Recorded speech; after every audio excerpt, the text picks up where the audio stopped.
மைவி தியேட்ஸ் நண்பர்களுக்கு மாலை வணக்கம். நண்பர்களே, ரொம்ப நாள் கழித்து சக்தி ஆனந்த் அவர்கள் லைவ், அதாவது மீடியாவுக்கு வந்து பேட்டி கொடுத்துருக்கிறாரு. அது எல்லோரும் பார்த்துருப்பீங்க. எல்லா சேனலில் அதை வெளியிட்டு இருந்தாங்க. அதனைத் தொடர்ந்து இந்த முறை சக்தி ஆனந்த் அவர்கள் கோர்ட்டில் ஆஜரானப்போ நீதிபதி ஐயா அவர்கள் பலவிதமான கேள்விகளை நீதிபதி ஐயா அவர்கள் முன்வைத்திருக்கிறாரு. அதில் முக்கியமாக விஜயராகவனையும் சக்தி ஆனந்தையும் இந்த 9,000 கோடி பணம் எங்கே, இது எத்தனை அக்கௌண்ட்டு நீங்கள் யூஸ் பண்ணீங்க அப்படின்னு சொல்லிட்டு குற்றப்பத்திரிக்கை தாக்கல் செய்ய சொல்லியிருக்கிறாங்க. கிட்டத்தட்ட 89,000 பக்கங்கள் கொண்ட குற்றப்பத்திரிக்கை ஆஜர்படுத்தியிருக்கிறதா சக்தி ஆனந்த் அவர்கள் சொன்னாங்க. அதில் மட்டும் இல்லாமல் 16,000 பக்கங்கள் அந்த குற்றப்பத்திரிக்கையும் தாக்கல் செய்ய சொல்லியிருக்கிறாங்க.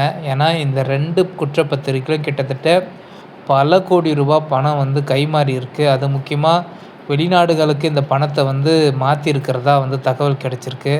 நீதிபதி ஐயா அவர்களும் இந்த கேள்வியை வந்து கேட்டிருக்காங்க சக்தி ஆனந்த்கிட்டையும் விஜயராகவன் கிட்டேயும்.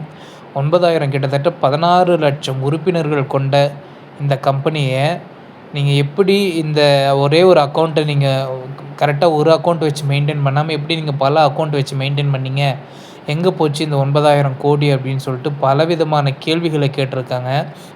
அது மட்டும் இல்லாமல் இந்த பணத்தினால நீங்கள் என்ன லாபம் சம்பாதிச்சிங்க, வேறு எதெல்லாம் நீங்கள் முதலீடு செஞ்சுருக்கீங்களா அப்படின்னு சொல்லிட்டு பலவிதமான கேள்விகளை நீதிபதி அவர்கள் கேட்டிருக்காங்க.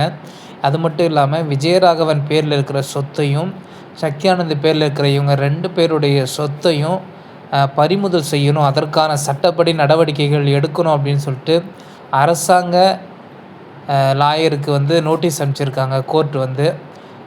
தொடர்ந்து விஜயராகவனுடைய சொத்து விவரங்களையும் சக்தி ஆனந்தனுடைய சொத்து விவரங்களையும், அதை விட்டு அவங்க மனைவி விஜயராகவனுடைய மனைவியினுடைய சொத்து விவரங்கள் எல்லாவற்றையும் வந்து சமர்ப்பிக்கணும் அப்படின்னு சொல்கிற மாதிரி நீதிபதி அவர்கள் சொல்லியிருக்கிறாங்க. அடுத்த ஹையரிங்கில் பார்த்திங்கன்னா இந்த 89,000 பக்கங்கள் கொண்ட குற்றப்பத்திரிக்கையும் 16,000 பக்கங்கள் கொண்ட குற்றப்பத்திரிக்கையும், அது மட்டும் இல்லாமல் விஜயராகவன் சக்தி ஆனந்த் இவர்கள் 2 பேருடைய சொத்து விவரங்களையும், என்னென்ன சொத்து வாங்கியிருக்காங்க, விற்றுருக்கிறாங்க, அந்த கணக்கு எல்லாத்தையும் சமர்ப்பிக்க சொல்லியிருக்கிறாங்க அடுத்த ஹியரிங்கில். இப்போது நீங்கள் எல்லாம் பார்த்துருப்பீங்க. தொடர்ந்து மஹி டாக்ஸ் அதில் வந்து இந்த மார்க்கெட்டிங் மேனேஜர் வந்து நிறைய பதிவுகளை, உண்மையான அப்டேட்டை வந்து அவர் போட்டுட்ருக்காரு. அது எல்லாருக்குமே தெரியும். அவர் பார்த்திங்கன்னா அவங்க மனைவியின் இடத்துல விஜயராகவன் தவறாக பேசின அந்த ஆடியோ கூட அவர் வெளியிட்டிருந்தார். இப்படி பல பெண்களையும் ஏமாற்றியிருக்கிறாங்க விஜயராகவனும் சக்தி ஆனந்த் நண்பர்களே. அது மட்டும் இல்லாமல் தொடர்ந்து இவங்க எந்தெந்த நாட்டுக்கு பயணம் செஞ்சாங்க, அங்கே எந்த விடுதியில் தங்கினாங்க முதற்கொண்டு எல்லா டாக்குமெண்ட்டையும் செக் பண்ண சொல்லியிருக்கிறாங்க. ஏன்னா பலமுறை விஜயராகவன் அவர்கள் வெளிநாடுகளுக்கு பயணித்ததாகவும் சக்தி ஆனந்தும் வெளிநாடுகளுக்கு பயணித்ததாகவும் வந்து தகவல் கிடச்சிருக்கு. அது மட்டும் இல்லாமல் பினாமின் பேரிலையும் சொத்து இருக்கா அப்படின்னு சொல்லிட்டு விசாரணை செய்ய சொல்லியிருக்கிறாங்க. விஜயராகவனுடைய உறவினர்களை வச்சு விஜயராகவன் அவங்களுடைய உறவினர்கள் மேலேயும் பல கோடி ரூபாய்க்கு நிலத்தை வாங்கி சேர்த்துருக்கிறான், அப்பார்ட்மெண்ட்டை வாங்கி சேர்த்துருக்கிறான் விஜயராகவனும் சக்தி ஆனந்தும்.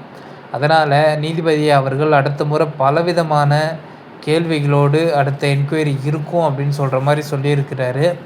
இவங்க கிட்டத்தட்ட 150 முறை வெளிநாடுகளுக்கு பயணம் செய்திருக்கிறாங்க. யாருன்னா விஜயராகவனும் சக்தி ஆனந்தும் பயணம் செஞ்சுட்டு போயிட்டு வந்திருக்கிறாங்க. எதற்காக போனாங்க, எங்கே போனாங்க, எதற்காக தங்கினாங்க, இவங்க கையில் என்ன டாக்குமெண்ட்ஸ் இருக்குது அப்படின்னு சொல்கிற மாதிரி நீதிபதி அவர்கள் கேட்டிருக்காங்க. அது மட்டும் இல்லாமல் அடுத்த ஹையரிங்கில் தான் தெரியப்போகுது நண்பர்களே என்ன ஏது அப்படின்னு சொல்லிட்டு.